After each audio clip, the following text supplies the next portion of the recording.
예, 데이터 변환 방법 중에서 이어서 정교화에 대해서 설명을 드리겠습니다. 정교화는 영어로 normalization 이렇게 되어 있습니다. 이 데이터들이 서로 제각각 다른 단위로 데이터를 나타내는 범위, 구간이 서로 제각각 다르다라고 하게 되면 그 데이터들을 그대로 이용해서는 너무 큰 값으로 표현되어진 데이터의 어떤 비중이 커져 버릴 것이고 작은 값, 작은 단위로 되어 있는 부분에 대한 비중은 낮고 이렇게 될 수가 있죠. 예를 하나 들면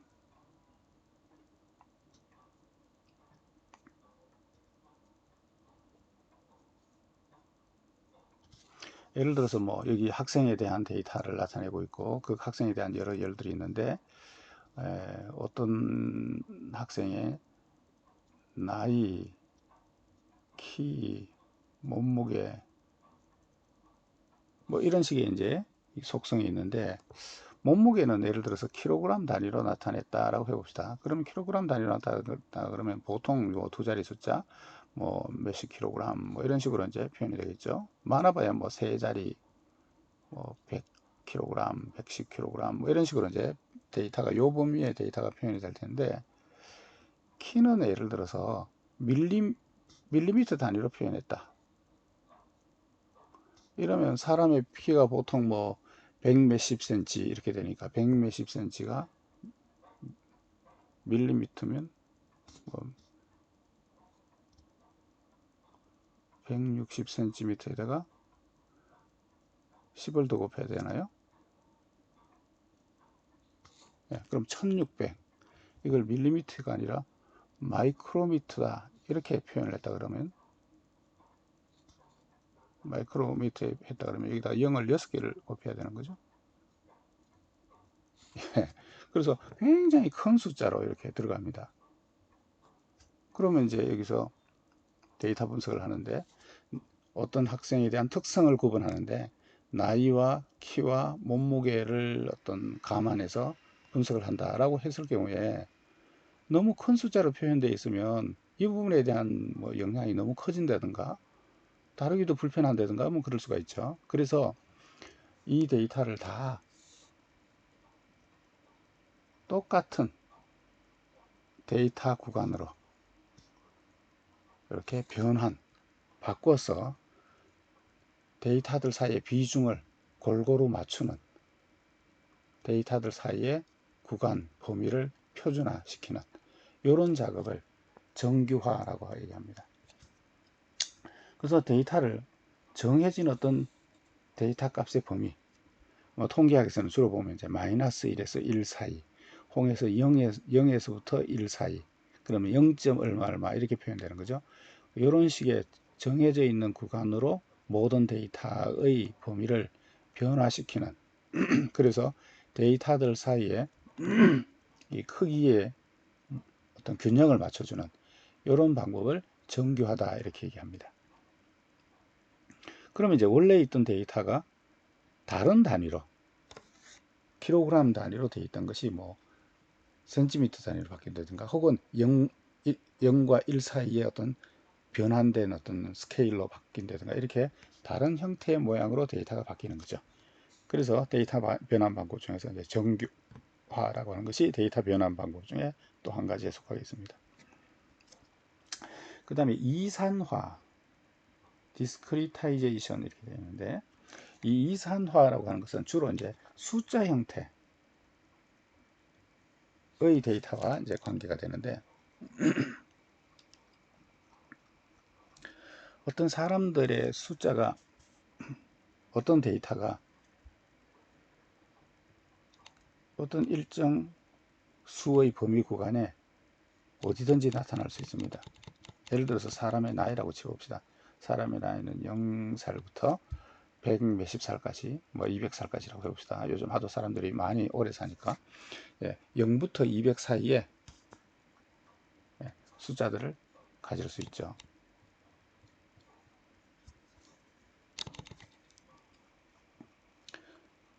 근데 이 사람들의 나이를 이렇게 연 단위로 그 나이의 숫자를 이렇게 자세한 레벨로 이렇게 나타낼 수도 있지만, 우리 가끔 통계 데이터나 이런 거 볼 때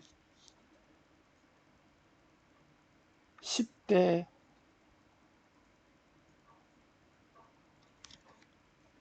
학생들이 몇 명이고 내지는 어떤 취향을 가지고 있고, 20대 사람은 어떻고 30대 사람은 어떻고, 이렇게 나이를 10살 단위로 끊어서 이걸 하나로, 하나의 구간 내지는 하나의 값으로 이렇게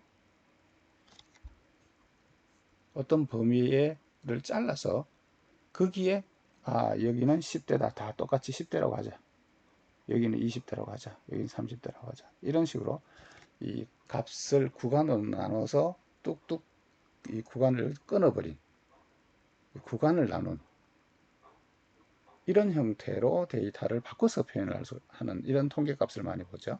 그래서 이 숫자의 데이터를 어떤 구간으로 나누고, 값을 구간으로 나누고, 그 구간에 라벨이라고 되어 있네요. 영어로 이제 레이블.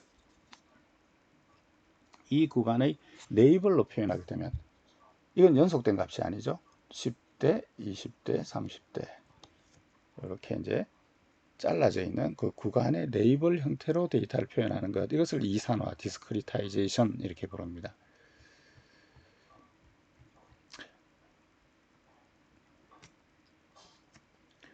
이 구간을 나눌 때 이제 이런 식으로 나눌 수도 있고, 또 하나는 이제 개념적인 그런 레이블로 나눌 수도 있습니다.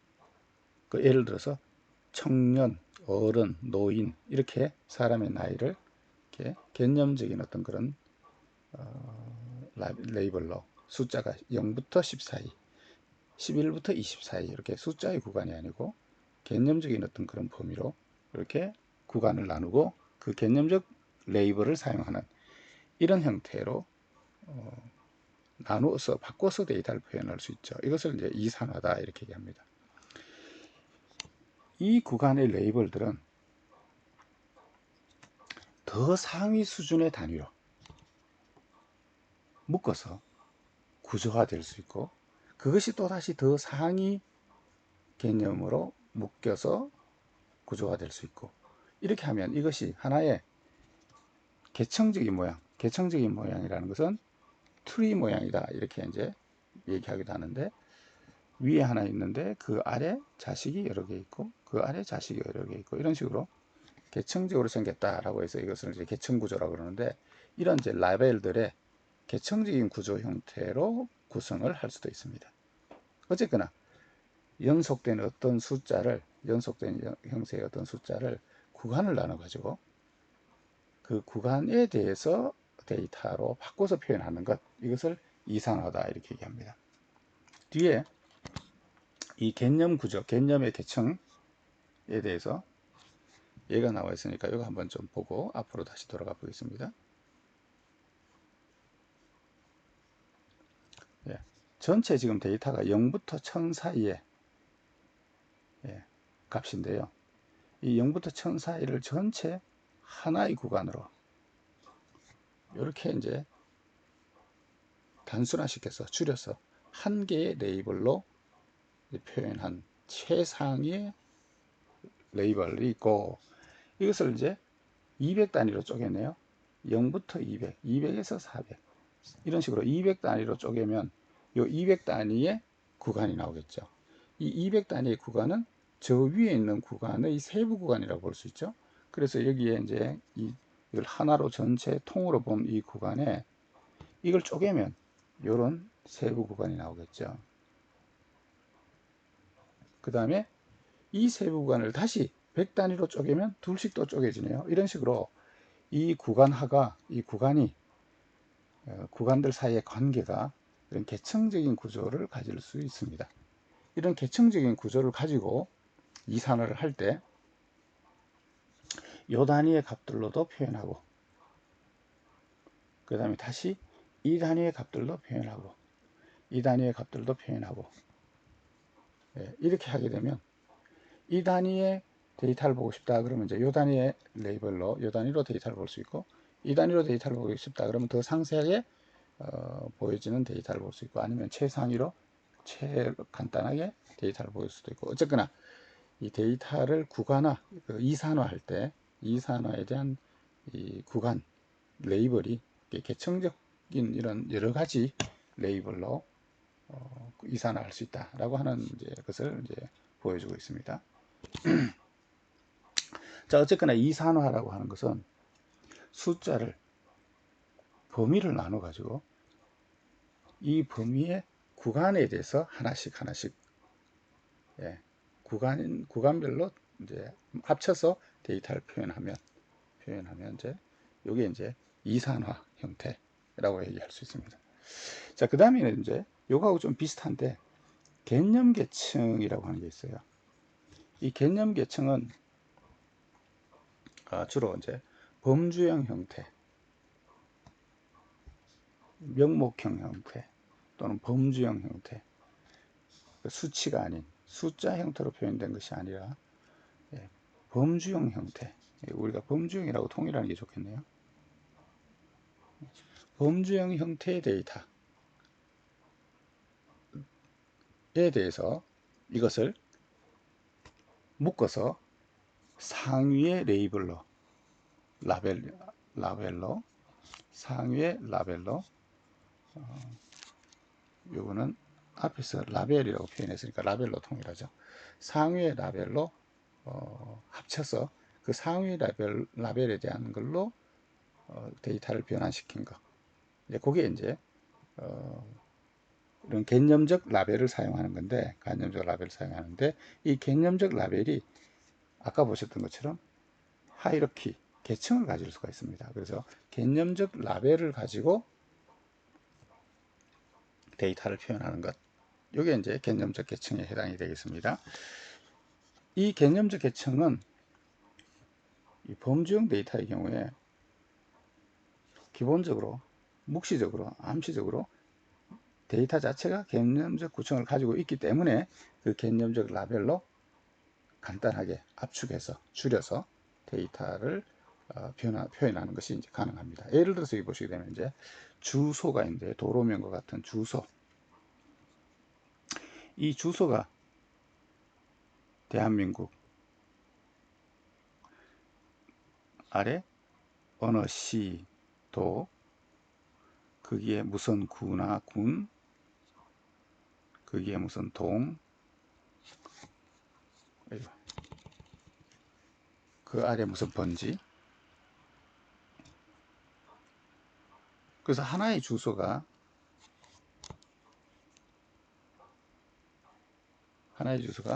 이런 이제 개념적 라벨들의 값들의 모임으로 하나의 주소가 표현이 되죠. 그래서 여기 주소가 여러 개가 있다. 여기 주소가 여러 개가 있다라고 하게 되면 이 주소에 같은 시, 같은 구, 같은 동에 해당하는 주소들이 이렇게 묶여질 수 있을 테고요. 이걸 조금 더 큰 개념으로 생각하면 같은 구나 군, 예를 들어서 강동구, 강북구 뭐 이런 식으로 이 주소들이 더 큰 개념으로 묶여질 수가 있겠죠. 바로 이런 이제 개념적 계층 구조화의 구 단위로 할 것이냐, 동 단위로 할 것이냐, 혹은 시 단위로 할 것이냐 라고 하는 이 개념적 라벨의 데이터를 표현하는 거예요. 그래서 각 개별 주소들을 예를 들어서 시 단위로 주소가 몇 개 있느냐, 혹은 구 단위로 주소가 몇 개 있느냐, 뭐 이런 식으로 표현을 하게 되면 더 상세하게 나열되어 있던 데이터들이 더 높은 단위로 압축되고 묶여서 동 단위와 번지로 표현되었던 것이 더 상위의 단위까지만, 시나 구까지만 데이터가 표현된 다른 모양의 데이터로 바뀌어지겠죠. 그래서 이것을 이제 개념적 계층 형태를 사용한 이제 데이터 변환이다, 이렇게 부릅니다. 처음에 제가 말씀드린 것처럼 요 앞에 있던 세 개는 데이터 정제나 데이터 축소나 이런 부분에서 이미 설명드렸던 내용입니다. 그래서 그거하고 똑같은 방법을 데이터 변환 관점에서 이제 이용하시면 되는 거니까 요거에 대해서는 이제 자세히 설명은 안 드리고, 그 다음에 이제 아래에 있는 정규화, 이산화, 개념 계층, 이것에 대해서는 이제 각각 이어서 조금 더 자세히 설명을 드리도록 하겠습니다. 자, 이제 이어서 이제 정규화에 대해서, 이산화에 대해서, 개념 계층에 대해서 이어서 이제 각각 자세하게 설명을 드릴 텐데, 그 전에 이제 요 세 가지가 각각 어떤 것인가 하는 것을 다시 한번 더 조금 더 보충해서 설명을 드리겠습니다. 자, 정규화라고 하는 것은 영어로 normalization, 정규화라고 하는 것은 속성들 사이에 단위가 다르다, 값의 범위가 다르다 라고 할 경우에 단위를 통일하거나, 혹은 그 데이터들 사이에 최대 최소 사이의 값의 범위가 너무 크게 차이가 난다 그러면 그걸 균형을 맞춰서 통일시키는, 이것을 이제 정규화라고 하는 거죠. 이렇게 하게 된다면 모든 속성을 동일한 범위 안에 있는 값의 범위로 바꿔서 정규화 통일시켰다라고 하게 되면 결국 이제 모든 속성의 가중치를 동일하게 적용할 수 있고, 그래서 이제 어느 한쪽에 치우친 이런 이제 데이터 분석 결과를 낳는 이런 걸 이제 방지할 수가 있겠죠. 이제 그렇게 하기 위해서 어쨌거나 데이터들을 다 똑같은 범위 안의 데이터로 바꾸는 것, 이것을 이제 정규화라고 합니다. 자, 이산화라고 하는 것은 아까도 말씀드렸지만 원래 데이터를 어떤 구역으로 나눈 구간화된 범위로 묶어서 데이터를 표현하는 것, 이것을 이산화라고 한다고 그랬죠. 이 이산화에 보면 지도 이산화냐 비지도 이산화냐 이렇게 두 가지 종류로 구분을 할 수 있습니다. 아마 여러분들이 이 지도 비지도라는 말은 데이터 분석, 데이터 마이닝, 기계학습 이런 분야를 배우실 때 이 지도 학습, 지도 마이닝, 뭐 지도 분석, 비지도 마이닝, 비지도 분석 이런 얘기를 이제 많이 할 텐데, 용어가 조금 생소한데 영어로는 supervised, unsupervised라고 하는 겁니다. 슈퍼바이징, 그러니까 감독하느냐, 지도하느냐. 그래서 이걸 지도 이산화 또는 지도 방법, 혹은 뭐 기계학습 입장에서는 지도 뭐 기계학습, 데이터 마이닝 입장에서는 지도 데이터 마이닝, 뭐 하여간 이런 식으로 슈퍼바이징을 해주느냐, 혹은 슈퍼바이징을 안 해주느냐에 따라서 지도, 비지도 이렇게 얘기합니다. 슈퍼바이징, 지도한다 혹은 안 한다라고 하는 것은 이제 무슨 얘기냐면, 이 이산화라고 하는 것이 이 구역을 나눠주는 거잖아요. 이 구역을 나눠줘 가지고 이 구역별로 레이블을 붙여주잖아요. 그래서 이 레이블이 주어져 있느냐, 레이블이 주어져 있다 그러면 지도를 해줬기 때문에 이걸 슈퍼바이즈더라 이렇게 얘기합니다.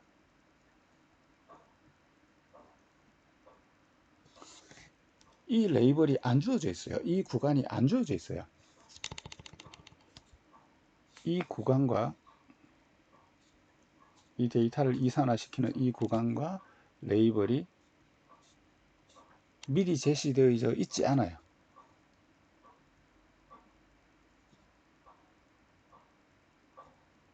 그럼 이것을 unsupervised다 이렇게 얘기합니다.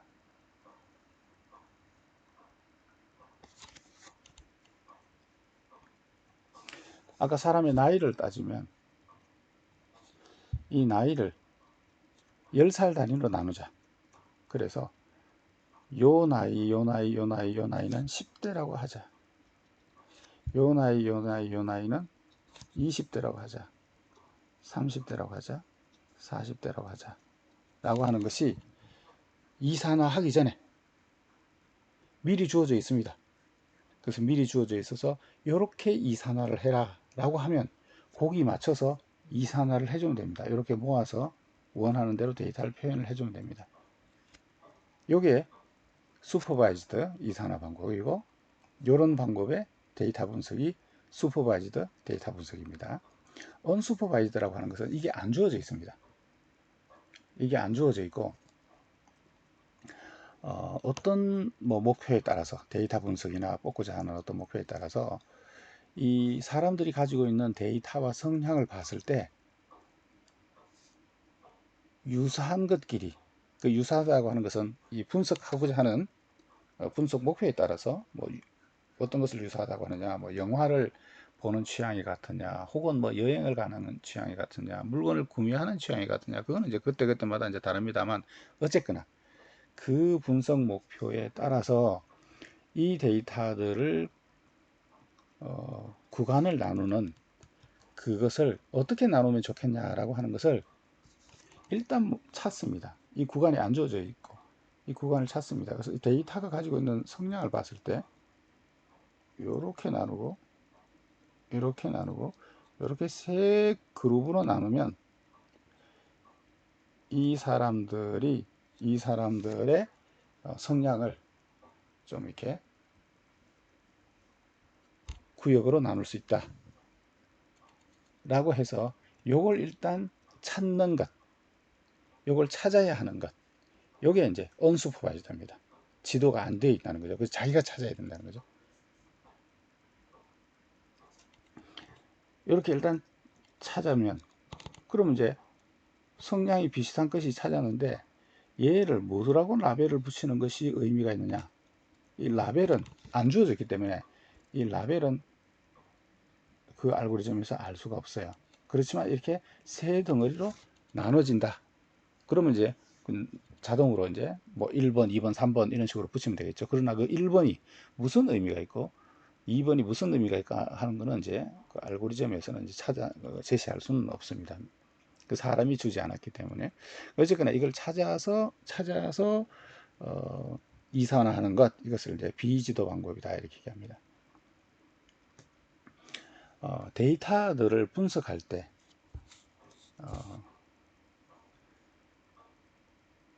클래시피케이션이라고 하는 데이터 마이닝 또는 기계학습 방법이 있어요. 클래시피케이션.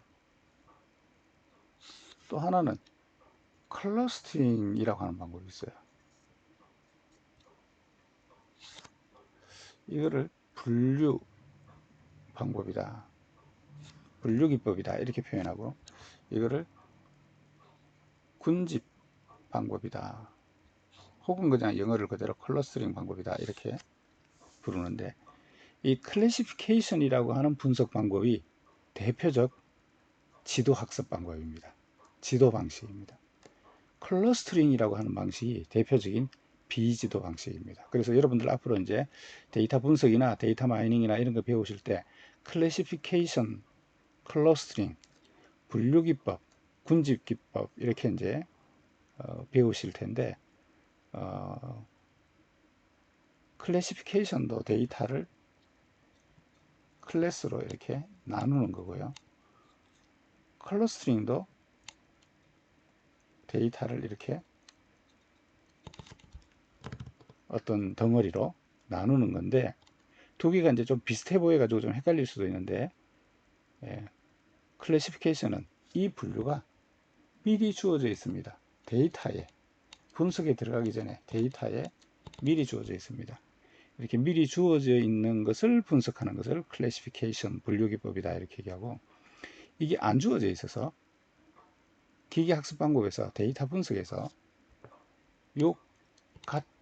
유사한 영역에 있는 데이터들을 이렇게 클러스터들을 나누는, 모으는, 그걸 해줘야 됩니다. 그걸 하는 작업을 클러스터링 방법이다, 비지도 방법이다 이렇게 얘기합니다. 뒤에 자주 나오기 때문에 제가 이산화 방법에서 좀 자세하게 설명을 드렸습니다. 그래서 어쨌거나 슈퍼바이즈드 지도 방법, 언슈퍼바이즈드 비지도 방법 이렇게 있습니다. 그 다음에 또 하나는 이제 하향식 이산화와 상향식 이산화. 하향식이냐 상향식이냐, 영어로는 위에서부터 아래로, 이게 하향식이죠. 탑다운 방향식이냐, 상향식은 밑에서부터 위로, 밑에서부터 바텀에서 위로, 바텀업 방법이죠.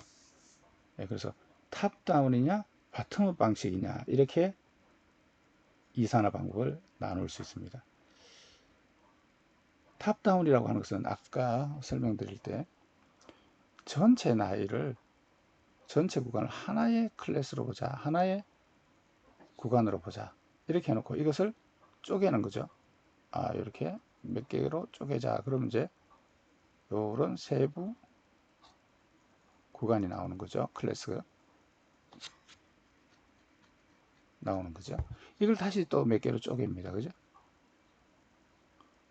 이런 식으로 위에서부터 아래로 이렇게 더 낮은 구간을 만들어 나가는 이런 방법을 상향식 탑다운이다 이렇게 얘기하고요. 하향식 탑다운이다 이렇게 하고, 상향식은 그게 아니고 개별 데이터를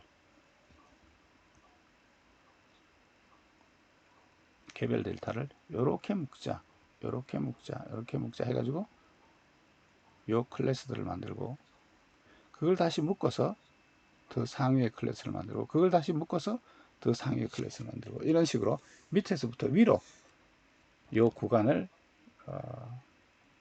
부여해 나가는 이런 방식을 상향식이다 이렇게 얘기합니다. 자, 그래서 이 방법들에 대해서 이제 뒤에 자세하게 또 배우시게 될 겁니다. 자, 그 다음에 개념 계층이라고 하는 것은 이 이산화는 원 데이터를 더 큰 구역으로, 그러면 이제 개수가 더 작은 개수의 간격이나 그룹으로 이렇게 묶어서 나눠서 표현되는 이런 것들을 이산화라고 불렀죠. 그래서 숫자에 대해서 할 때는 이제 이산화라고 그러고, 범주형 데이터들에 대해서 할 때는 이걸 이제 개념 계층이라고 부르고, 그 데이터의 종류가 다르다. 그렇지만 이것을 이제 더 큰 단위의 어떤 라벨, 구간으로 데이터를 표현한다라고 하는 관점에서는 이제 같은 개념이다 이렇게 보시면 되겠죠. 그래서 아주 상세하게 잘게 나눠져 있던 데이터를 더 크게 묶어서, 그러면 이제 그 데이터의 종류 개수는 작아지겠죠. 더 작은 개수의 더 넓은 범위의 간격으로, 더 상위의 개념의 간격으로 대체해서 표현하는 것, 이것을 이제 이산화 또는 개념 계층이다 이렇게 얘기를 할 수 있습니다. 이렇게 하게 되면 데이터들이 이제 더 이렇게 뭐라고 할까, 자세하게 표현되어 있던 것이 더 이제 상위로 간단하게 이렇게 표현되어 있는 거죠. 이렇게 하게 되면 이제 개수도 줄어드는 효과가 있고, 그렇게 해서 데이터 마이닝이나 데이터 분석 과정을 더 효율적으로 할 수 있고, 그 나온 결과에 대한 해석도 자세하게 이렇게 되어 있는 것보다는 더 큰 단위로 이렇게 표현이 되어서 데이터에 대한